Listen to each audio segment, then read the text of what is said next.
Hello നമസ്കാരം എല്ലാവർക്കും. അപ്പോൾ ഇന്ന് ഞാനും അമ്മയും പോയിക്കൊണ്ടിരിക്കുന്നത് പാലക്കാട് ജില്ലയിൽ കോങ്ങാടുള്ള മണിക്കശ്ശേരിയിലെ തിരുവിൽപ്പാറ ശ്രീരാമക്ഷേത്രത്തിലേക്കാണ്.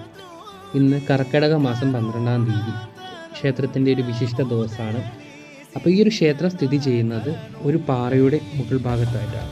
ഈ ക്ഷേത്രത്തിൻ്റെ മുഖ്യപ്രതിഷ്ഠ എന്ന് പറയുന്നത് ശ്രീരാമൻ, സീത, ലക്ഷ്മണൻ. ഉപദേവതകൾ എന്ന് പറയുന്ന ഹനുമാൻ സ്വാമിയും ഗണപതിയും ഉണ്ട്. പ്രകൃതിയിൽ തിളങ്ങി നിൽക്കുന്ന ഈ ഒരു ക്ഷേത്രത്തിൽ ഇതിഹാസപരമായ ഒരുപാട് കഥകൾ പിന്നിട്ട് നിൽക്കുന്നുണ്ട്. ക്ഷേത്രത്തിൻ്റെ മുഖ്യ അത്ഭുതം എന്ന് പറയുന്നത് ഈ ഒരു തീർത്ഥക്കിണറാണ്. ഒരിക്കലും വറ്റാത്ത ഒരു തീർത്ഥക്കിണർ. സീതാദേവിക്ക് വേണ്ടി ശ്രീരാമസ്വാമി വില്ല് കുത്തി തീർത്ത ഒരു തീർത്ഥക്കിണറാണ് ക്ഷേത്രവുമായി ബന്ധപ്പെട്ട് നിൽക്കുന്നത്. പ്രകൃതിയിൽ തിളങ്ങി നിൽക്കുന്ന ഈ ഒരു തിരുവിൽപ്പാറ ശ്രീരാമസ്വാമി ക്ഷേത്രം ഒരു വർണ്ണ കാഴ്ചയാണ്.